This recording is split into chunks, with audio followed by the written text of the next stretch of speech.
Alright, this is week 25, video 24, day 161 to day 168, June 10th to June 17th. So last week we tarried in the book of Ecclesiastes. We were right on the cusp of introducing the next era of our study, which is the divided kingdom era.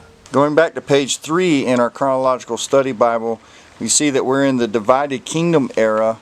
The kingdom has split up into the northern kingdom and the southern kingdom.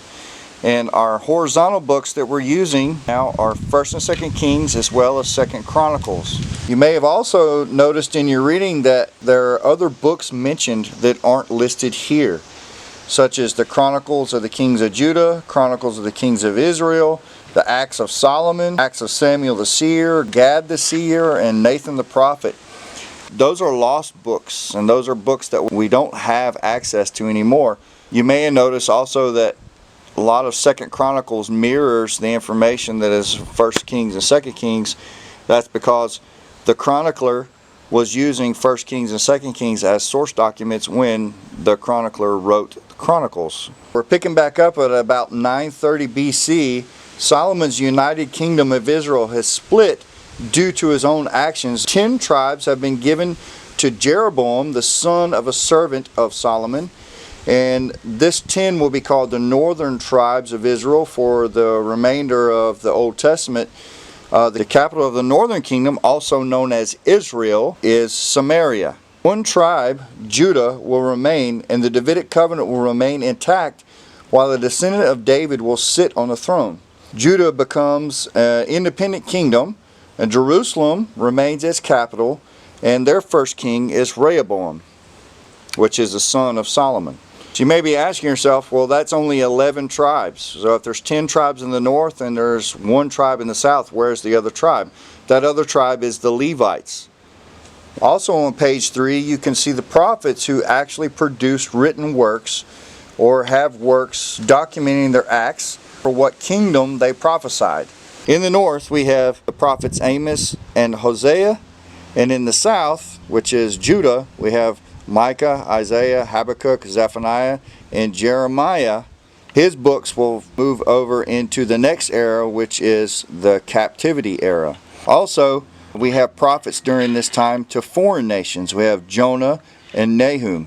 There are many other prophets that are in this week's reading and that do not have books named after them, such as Elijah, Elisha, Ahijah, Shemaiah, Hanani, Jehu, not to be confused with the King Jehu. So there's lots of other prophets during this time as well.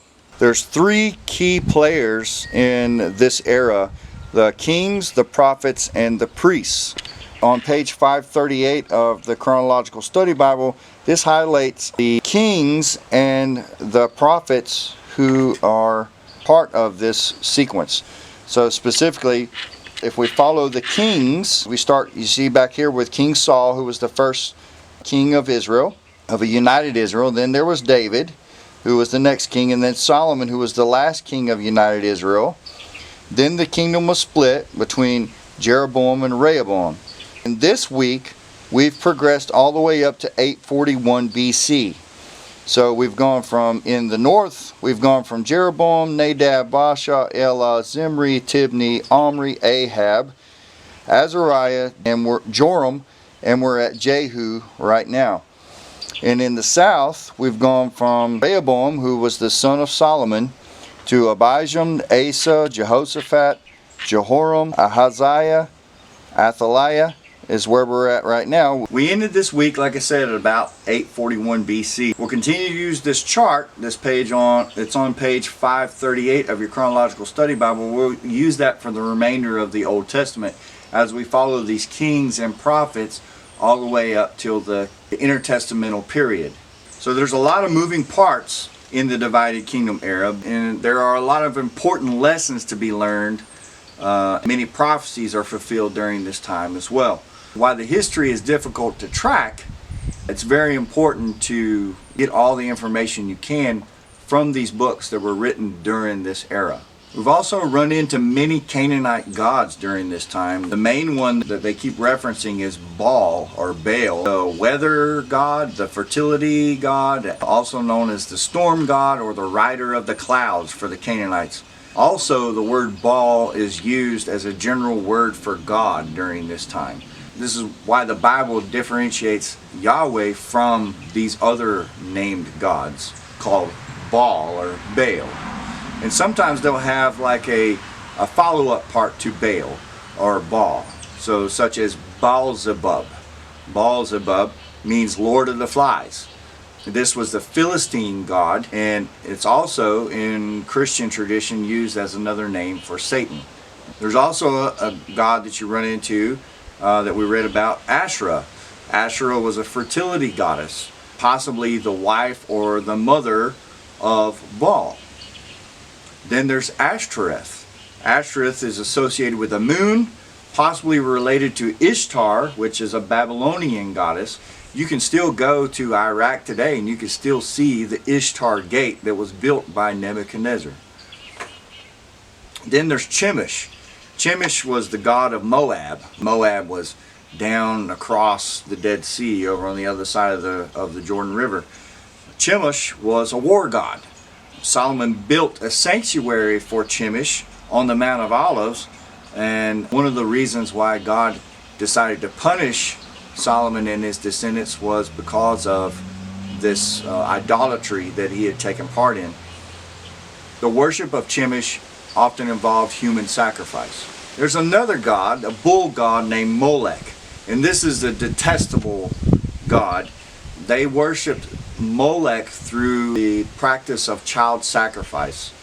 They would have this idol built in the shape of a bull, and the way it's depicted a lot of times is that he has a human body and then the head of a bull, and they would have either a hole hollowed out in the middle of this statue here, or they would have them as arms set out like this, and they would place their children in the arms of this god, or they would place their child in the belly of this god, and then they would heat this statue up to such an intensity that it would burn the child to death. So there's a lot of detestable practices going on with these other false gods that are in Canaan, and that's part of the reason why God detests them so much. He warned the Israelites before they even got there to go in and destroy all of their temples, destroy any remnants of these other false gods, because if they left any remnant, they would be led astray by them. And of course, they didn't destroy all the people in the land of Canaan like they were supposed to before they settled the land. And then they started mixing cultures with these people, and here we are, less than 1,000 years later, and they're making sacrifices. Even the King Solomon, in all his wisdom, is making sacrifices and worshiping these other false gods. There's also the 2 golden calves that Jeroboam had made for the people of the kingdom of Israel, the northern kingdom, to worship. And this was to give them a representative of a god in the north for them to worship.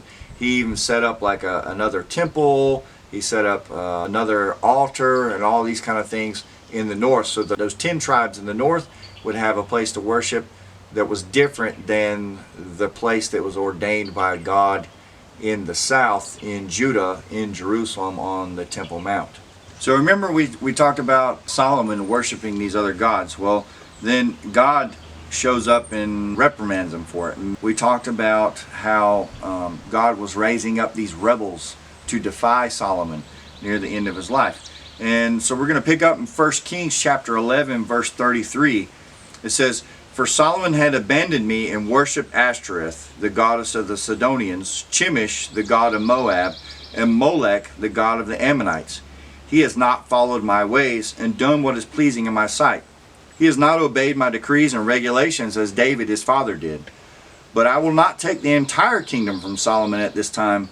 For the sake of my servant David, the one whom I chose and who obeyed my commands and decrees, I will keep Solomon as leader for the rest of his life. But I will take the kingdom away from his son and give 10 of the tribes to you." And this is God speaking to Jeroboam.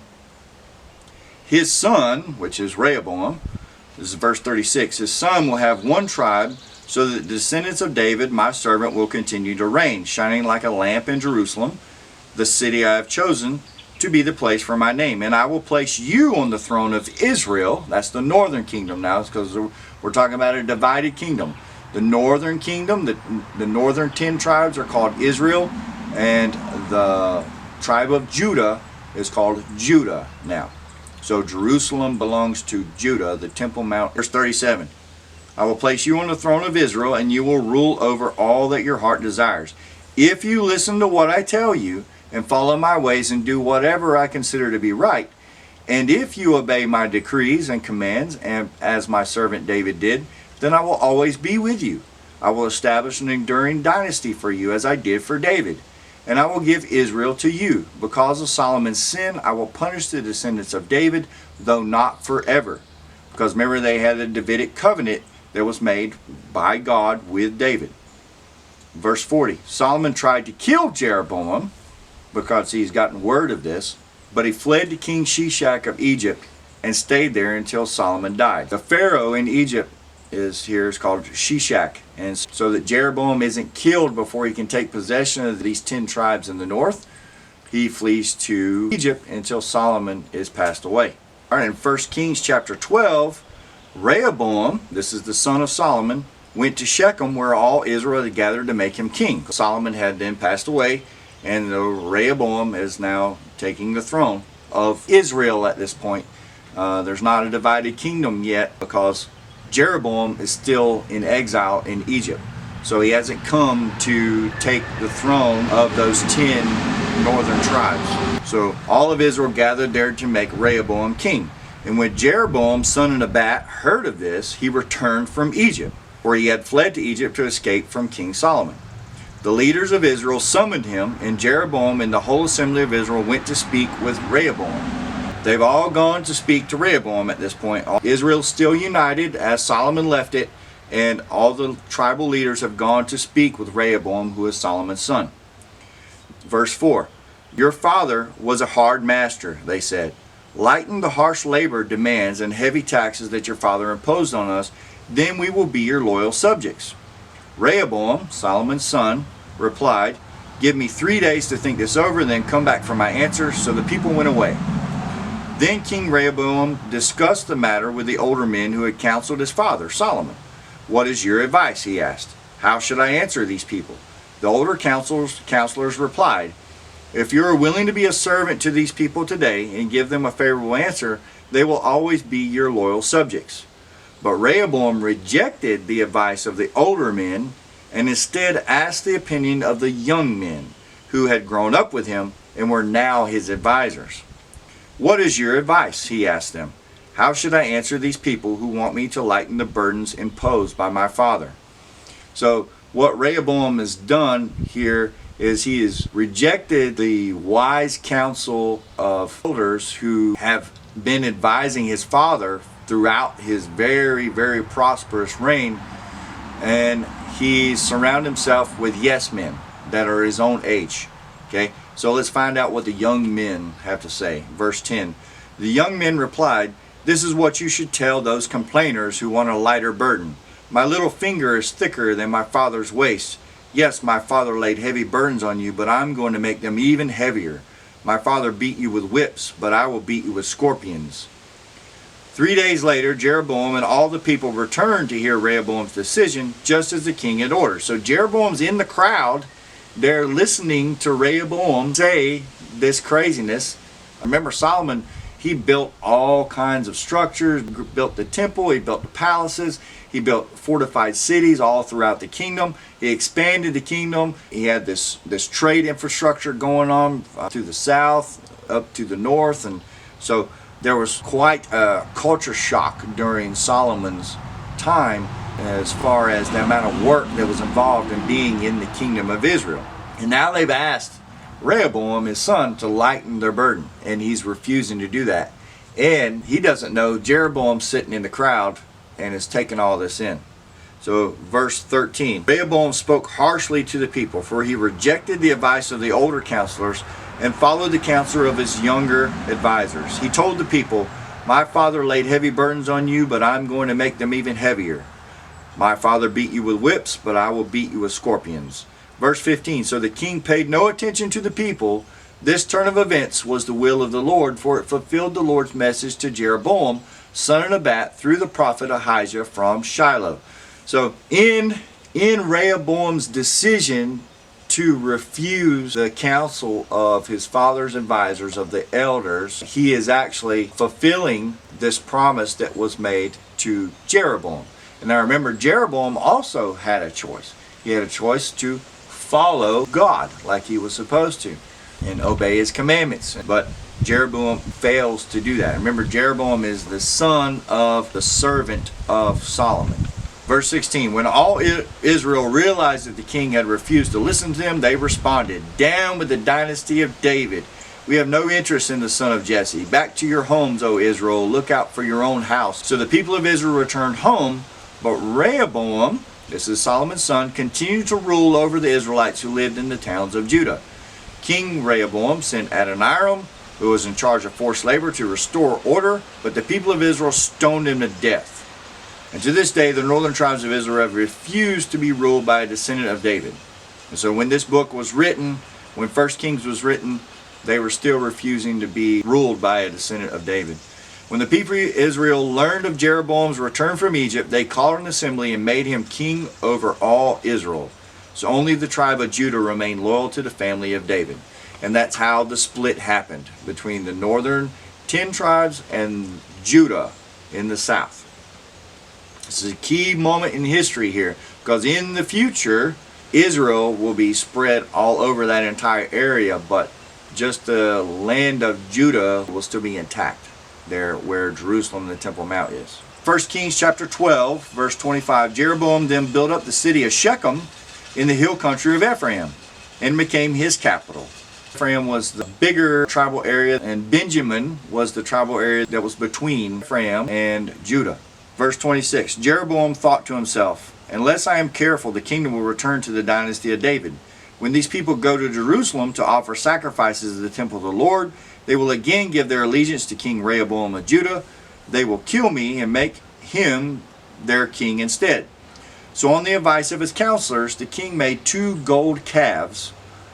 He said to the people, "It is too much trouble for you to worship in Jerusalem. Look, Israel, these are the gods who brought you out of Egypt." Now they didn't learn the lesson with the first gold calf that Aaron made.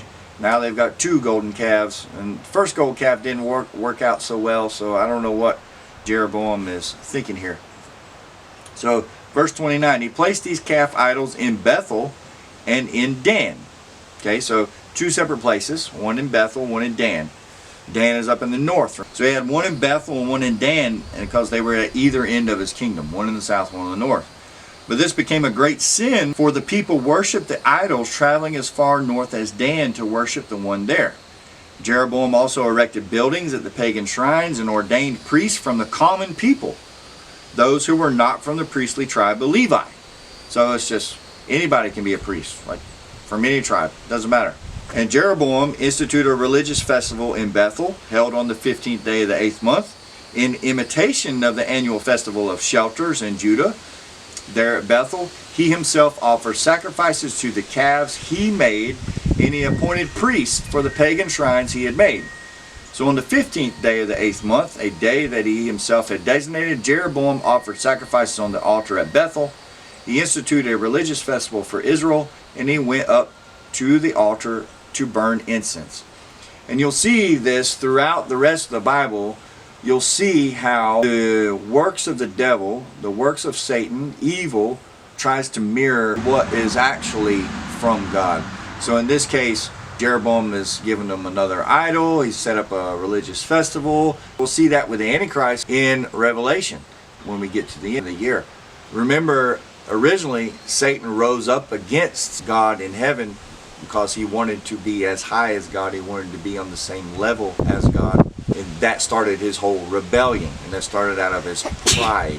2 Chronicles chapter 11 verse 13 says, "But all the priests and Levites living among the northern tribes of Israel sided with Rehoboam," which was the king of Judah, Solomon's son, The Levites even abandoned their pasture lands and property and moved to Judah and Jerusalem. They all had designated properties and pasture lands to keep these animals, and they were spread throughout the entire kingdom of Israel. Each tribal area had so many cities belong to the Levites. So they're leaving those areas and they're moving to Judah and Jerusalem.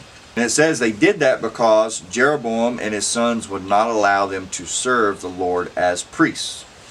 In verse 15 it says, Jeroboam appointed his own priests to serve at the pagan shrines where they worshiped the goat and calf idols he had made. From all the tribes of Israel, those who sincerely wanted to worship the Lord, the God of Israel, followed the Levites to Jerusalem, where they could offer sacrifices to the Lord, the God of their ancestors. This strengthened the kingdom of Judah, and for 3 years they supported Rehoboam, son of Solomon, for during those years they faithfully followed in the footsteps of David and Solomon. 1 Kings 13, 33 and 34 says, But even after this, Jeroboam did not turn from his evil ways. He continued to choose priests from the common people, and he appointed anyone who wanted to become a priest for the pagan shrines. This became a great sin and resulted in the utter destruction of Jeroboam's dynasty from the face of the earth. And this will set the tone for the northern kingdom for the rest of its existence. Sooner or later, an Assyrian king is going to invade and he's going to exile and take them away over back to Assyria. This will sets the tone for the rest of their existence. 1 Kings 14 verse 7, you see how Jeroboam's wife has come to a prophet named Ahijah, and he says, Give your husband Jeroboam this message from the Lord, the God of Israel. I promoted you from the ranks of common people and made you ruler over my people Israel. I ripped the kingdom away from the family of David and gave it to you. But you have not been like my servant David, who obeyed my commands and followed me with all his heart and always did whatever I wanted. You have done more evil than all who lived before you. You have made other gods for yourself and have made me furious with your gold calves. And since you have turned your back on me, I will bring disaster on your dynasty. I will destroy every one of your male descendants, slave and free alike, anywhere in Israel. I will burn up your royal dynasty as one burns up trash until it is all gone. The members of Jeroboam's family who die in the city will be eaten by dogs, and those who die in the field will be eaten by vultures. I, the Lord, have spoken. Verse 14 it says, In addition, the Lord will raise up a king over Israel, will destroy the family of Jeroboam. This will happen today, even now. Then the Lord will shake Israel like a reed, whipped about in a stream. He will uproot the people of Israel from this good land that he gave their ancestors, and will scatter them beyond the Euphrates River. And that's talking about their exile to Assyria. And that's going to happen near the end of the divided kingdom era. Now we see also with the king of Judah, who Solomon's son Rehoboam is the king of, we also see that he is led astray. In 1 Kings chapter 14 verse 21 it says, Meanwhile Rehoboam son of Solomon was king in Judah. He was 41 years old when he became king, and he reigned 17 years in Jerusalem, the city of the Lord had chosen from among all the tribes of Israel as the place to honor his name. Rehoboam's mother was Naamah, the Ammonite woman. During Rehoboam's reign, the people of Judah did what was evil in the Lord's sight, provoking his anger with their sin, for it was even worse than that of their ancestors. So, worse than the Judges era. Whew, that's bad. For they also built for themselves pagan shrines and set up sacred pillars and Asherah poles on every high hill and under every green tree. There were even male and female shrine prostitutes throughout the land. The people imitated the detestable practices of the pagan nations the Lord had driven from the land ahead of the Israelites. So we see even the son of Solomon is led astray by the temptation of these idols.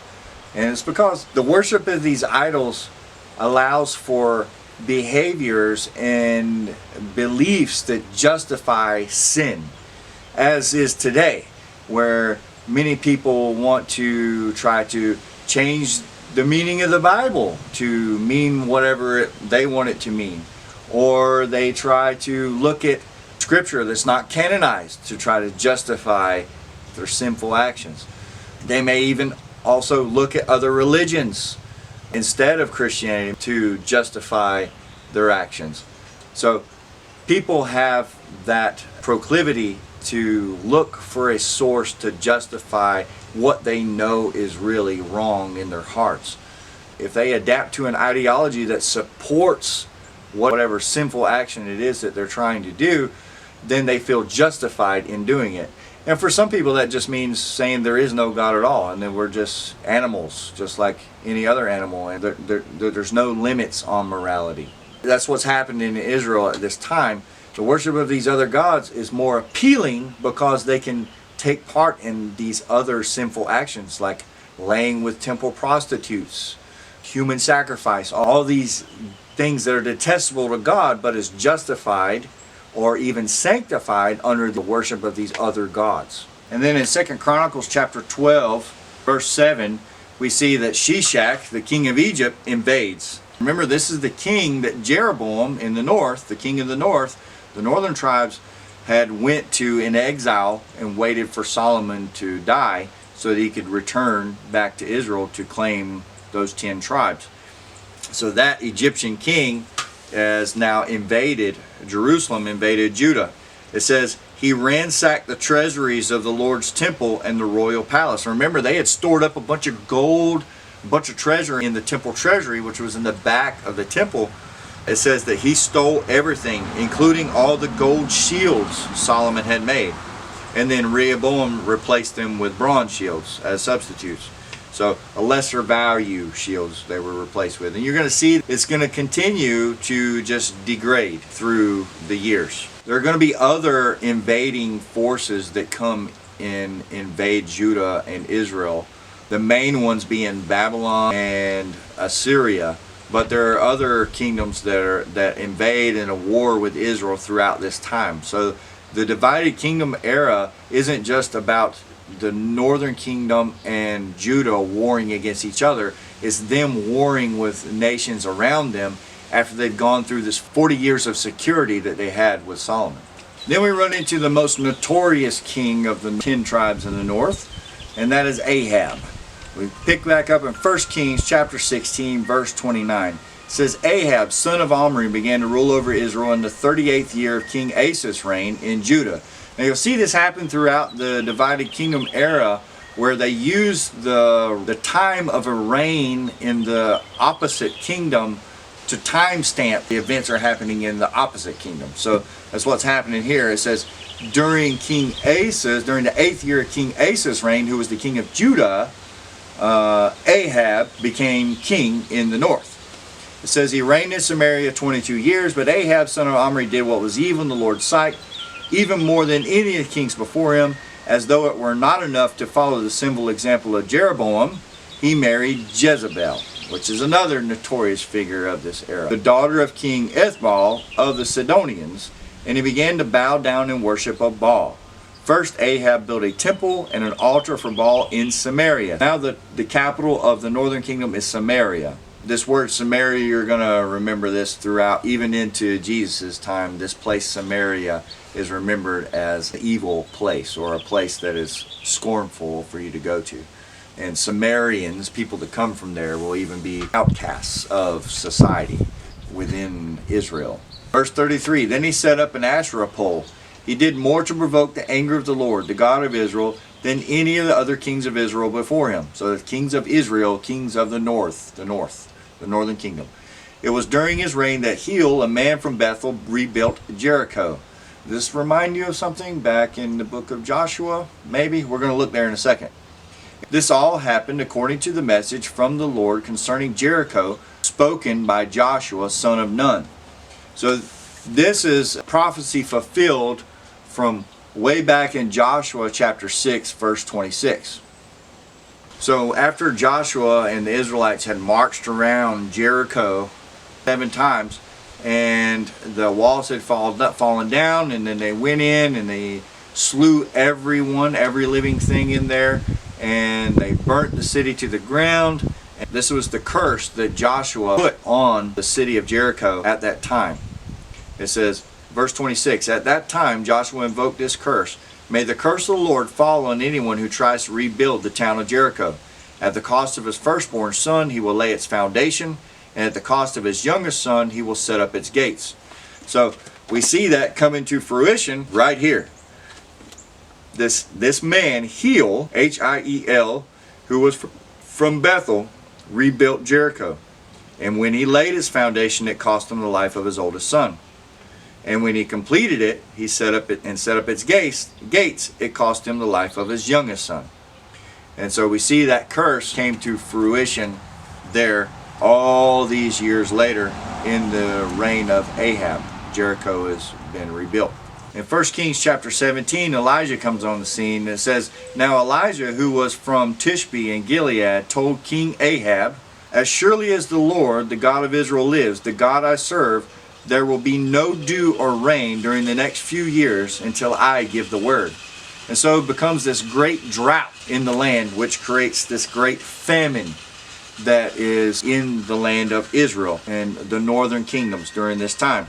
1 Kings chapter 18 verse 1 says, "Later on, in the 3rd year of the drought, the Lord said to Elijah, 'Go and present yourself to King Ahab. Tell him that I will soon send rain.' So Elijah went to appear before Ahab." So 3 years have gone by of no water, no dew, no rain, nothing. And now Elijah is being sent to Ahab by God. So Elijah went to appear before Ahab. Meanwhile, the famine had become very severe in Samaria. So Ahab summoned Obadiah, who was in charge of the palace. Obadiah was a devoted follower of the Lord. Once when Jezebel had tried to kill all the Lord's prophets, Obadiah had hidden 100 of them in 2 caves. He put 50 prophets in each cave and supplied them with food and water. Ahab said to Obadiah, "We must check every spring and valley in the land to see if we can find enough grass to save at least some of my horses and mules." So they divided the land between them. Ahab went one way by himself, and Obadiah went another way by himself. So you have the king and a prophet moving across the land of Israel to try to find water, just to keep some horses alive. And then Elijah is told to go speak to Ahab and tell him that rain is on the way. And notice also that prophets are starting to be pressed during this time. Kings are no longer listening to prophets and summoning them to hear the truth of God. They're starting to surround themselves with prophets who will tell them what they want to hear. Verse 7, "As Obadiah was walking along, he suddenly saw Elijah coming toward him. Obadiah recognized him at once and bowed low to the ground before him. 'Is it really you, my lord Elijah?' he asked. 'Yes, it is,' Elijah replied. 'Now go and tell your master Elijah is here.' 'Oh, sir,' Obadiah protested, 'what harm have I done to you that you are sending me to my death at the hands of Ahab?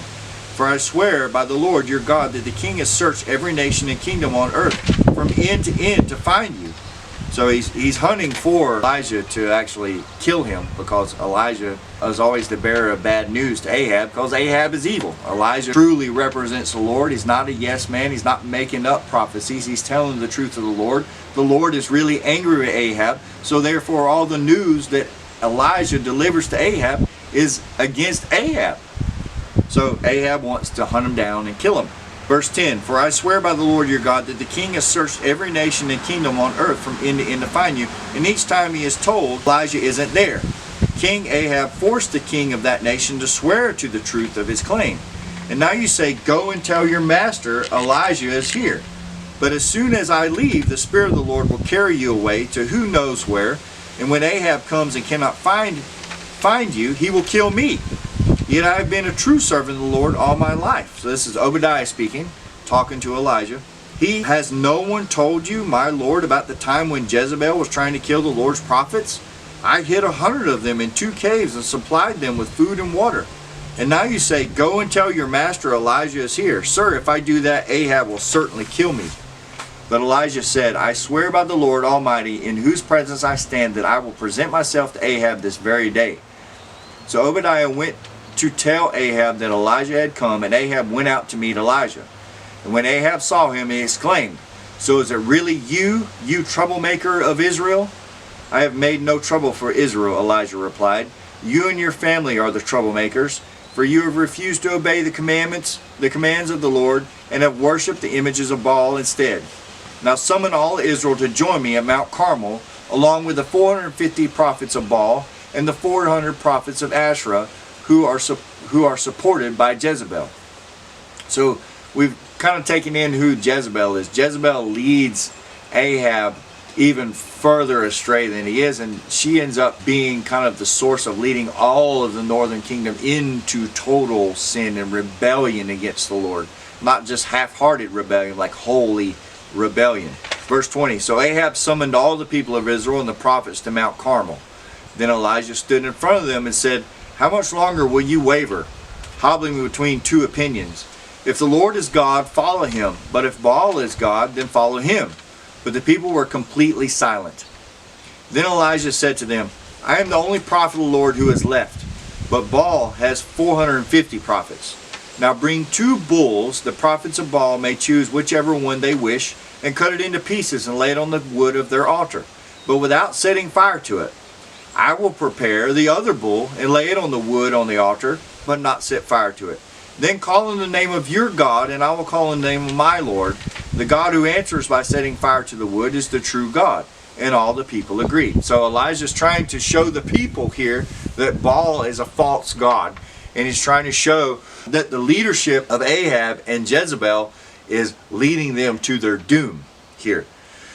Verse 25, then Elijah said to the prophets of Baal, you go first, for there are many of you. Choose one of the bulls and prepare it and call on the name of your God, but do not set fire to the wood. So they prepared one of the bulls and placed it on their altar.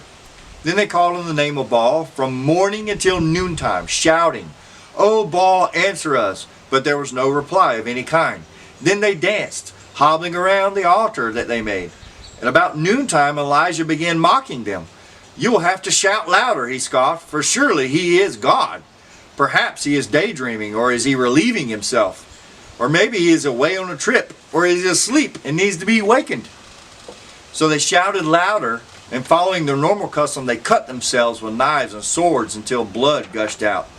They raved all afternoon until the time of the evening sacrifice, but still there was no sound, no reply, and no response, because there is no God.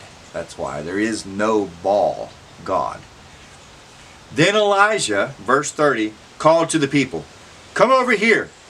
So they all crowded around him, and as he repaired the altar of the Lord that had been torn down, he took 12 stones, one to represent each of the tribes of Israel, and he used the stones to rebuild the altar in the name of the Lord. Then he dug a trench around the altar large enough to hold about 3 gallons. He piled wood on the altar, cut the bull into pieces, and laid the pieces on the wood. Then he filled 4 large jars with water, and he poured the water over the offering and the wood. So Elijah is doubling down here. He is not only going to set, the Lord's not only going to set fire to this offering to prove that he is God, he is also going to set fire to a wet carcass and a wet altar also. After they had done this, he said, do the same thing. And when they were finished, he said, now do it a 3rd time. So they've doused this altar and this bull 3 times with water. So they did as he said, and the water ran around the altar and even filled the trench that he dug around it. And at the usual time for offering the evening sacrifice, Elijah the prophet walked up to the altar and prayed, O Lord, God of Abraham, Isaac, and Jacob, prove today that you are God in Israel and that I am your servant. Prove that I have done all this at your command. O Lord, answer me so these people will know that you, O Lord, are God, and that you have brought them back to yourself. Immediately the fire of the Lord flashed down from heaven and burned up the young bull, the wood, the stones, and the dust. It even licked up all the water in the trench. And when all the people saw it, they fell face down on the ground and cried out, the Lord, he is God. Yes, the Lord is God. Then Elijah commanded, seize all the prophets of Baal. Don't let a single one escape. So the people seized them all, and Elijah took them down to the Kishon Valley and killed them there. So now he's killed all the prophets of Baal. There he had them all assembled, and he proved to the people Yahweh, the God of Abraham, Isaac, and Jacob, is the one true God, while their false God was powerless. 1 Kings chapter 18, verse 41. Then Elijah said to Ahab, go get something to eat and drink, for I hear a mighty rainstorm coming. So Ahab went to eat and drink, but Elijah climbed to the top of Mount Carmel and bowed low to the ground and prayed with his face between his knees. Then he said to his servant, go and look out toward the sea.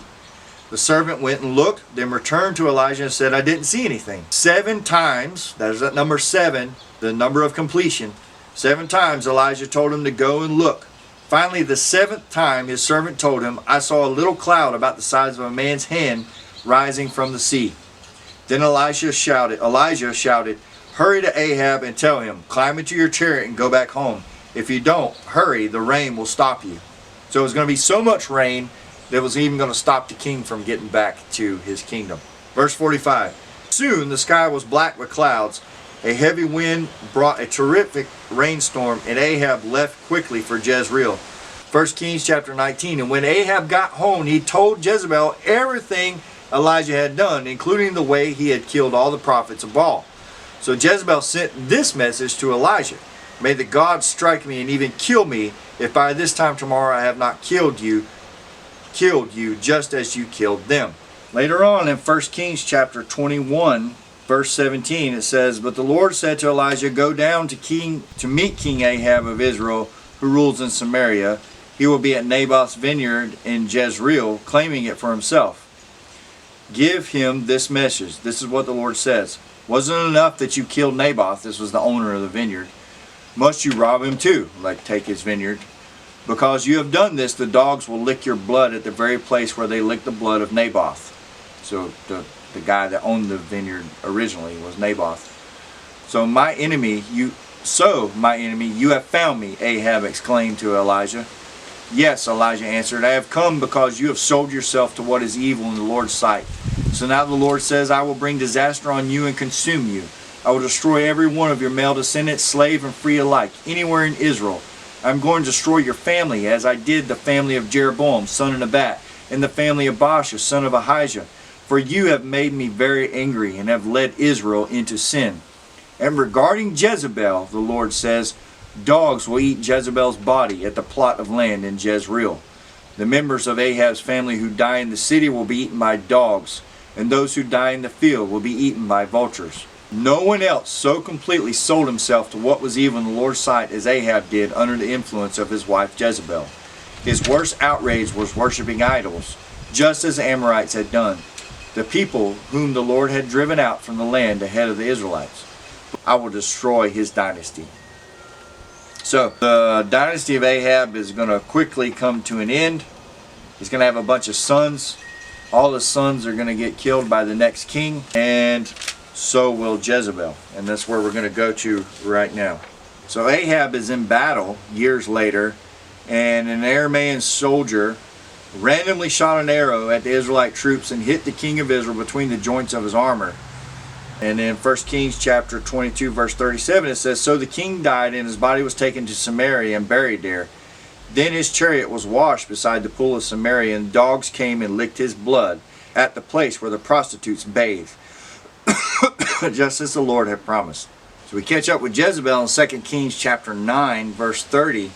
It says, When Jezebel, the queen mother, heard that Jehu had come to Jezreel, so Jehu is the new king, he comes to Jezreel, she painted her eyelids and fixed her hair and sat in the window. She adorned herself and sat in the window there looking out.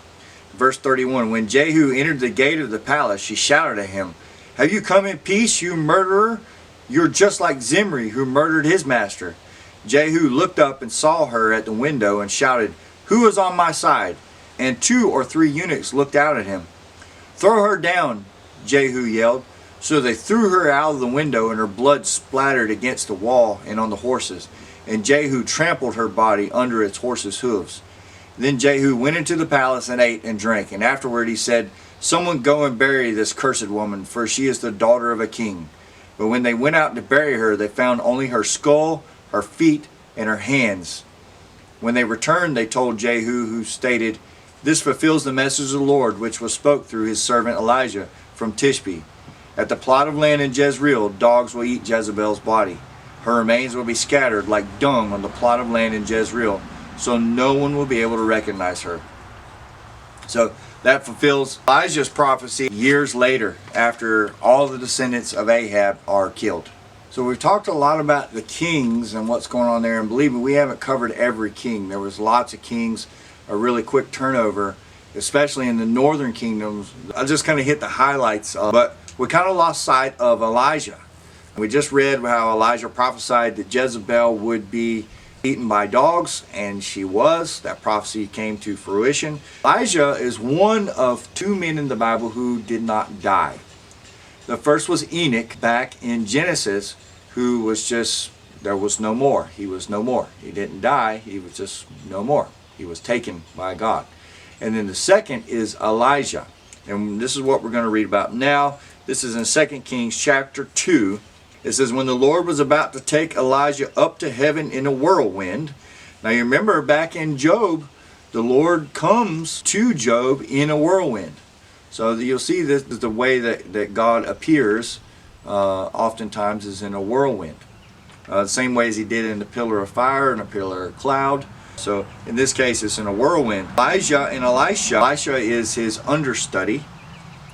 They were traveling from Gilgal, and Elijah said to Elisha, stay here, for the Lord has told me to go to Bethel. And Elisha says, as surely as the Lord lives, as you yourself, I will never leave you.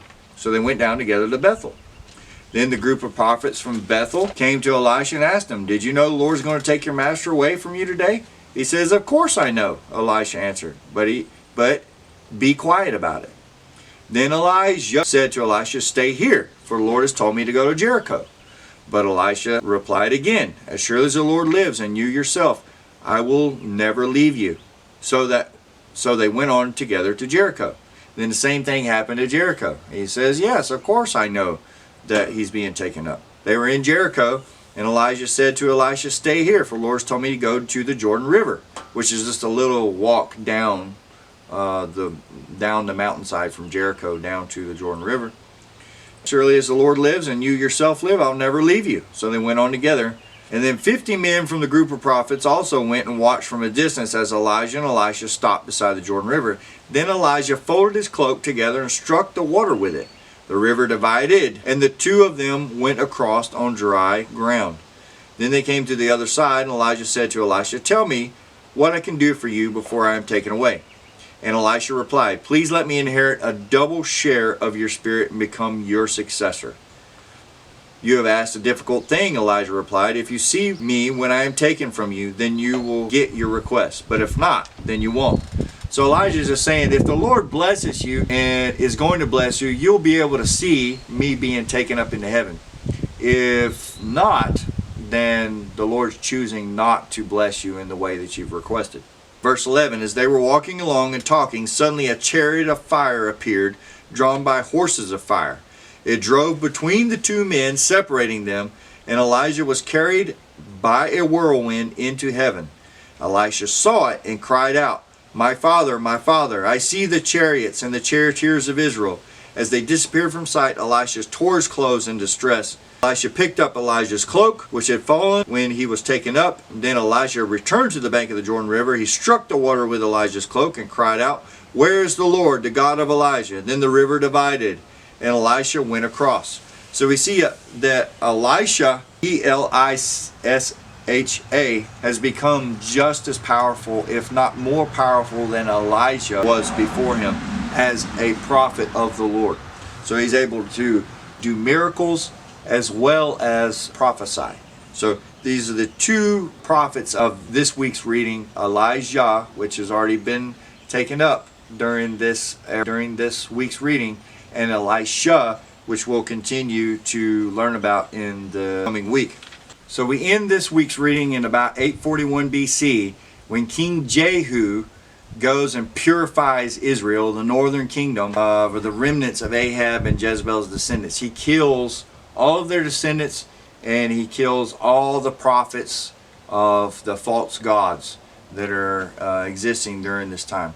Notice again how the true prophets that deliver the hard truths to the people aren't really loved during these times. This is going to continue on through history. It's going to be actually even referenced by Jesus in Matthew chapter 23.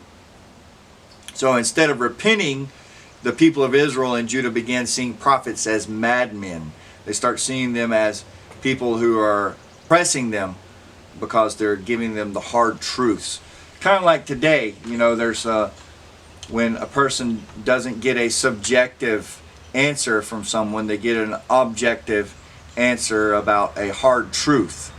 they don't like that. They tend to lash out at people that stand by objective truths. And that's what exactly is what's happening here during this era, is the prophets, the true prophets, are standing by the word of God. They're standing with God and giving the kings and the people the hard truths, instead of or subjective prophecy that is pleasing to the ear, that justifies their sinful actions. So they prefer to hear prophecies given by false prophets that agree with their agenda or their point of view. And about 870 years later, Jesus will say in Matthew chapter 23, verse 25, he'll say, "What sorrow awaits you, teachers of religious law, and you Pharisees, hypocrites! For you are so careful to clean the outside of the cup and dish, but inside you are filthy, full of greed and self-indulgence. You blind Pharisee, first wash the inside of the cup and the dish, and then the outside will become clean too." He's talking about to make sure that purify the inside, purify your heart first, and then the outside will become clean. Don't just concentrate on the outside of how you appear to other people. Verse 27, "What sorrow awaits you, teachers of religious law, and you Pharisees, hypocrites! For you are like whitewashed tombs, beautiful on the outside, but filled on the inside with dead people's bones and all sorts of impurity. Outwardly you look like righteous people, but inwardly your hearts are filled with hypocrisy and lawlessness." Verse 29, "What sorrow awaits you, teachers of religious law, and you Pharisees, hypocrites! For you build tombs for the prophets your ancestors killed, and you decorate the monuments of the godly people your ancestors destroyed. Then you say, if we had lived in days of our ancestors, we would never have joined them in killing the prophets. But in saying that, you testify against yourselves that you are indeed the descendants of those who murdered the prophets. Go ahead and finish what your ancestors started. Snakes, sons of vipers, how will you escape the judgment of hell?" Jesus tells them.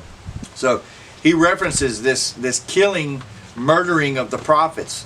And you're starting to see that come to take place. And the view on prophets is changing from being revered to being scorned. And by the time Jeremiah gets here, Jeremiah is going to tell them, hey, all these bad things are going to happen. And they're going to throw them into prison. They're going to throw them into pits. And then those bad things will come to fruition that he said anyway, even though they punished them. So, interesting to see how people don't like to hear the real truth. They like to hear truth that is pleasing to the ear. So what is the objective truth? We said that people prefer subjectivity. They want to justify their sinful actions rather than the objective truth that is in the Bible. But there will be a reckoning. Jesus will return wearing a robe dipped in blood, and all will know that he has arrived. All those that have not been covered by his grace will be judged according to their works. Isaiah chapter 64 verse 6 says, "Our works are filthy rags." You can't be good enough. You can't be caring enough. You can't be kind enough to save yourself.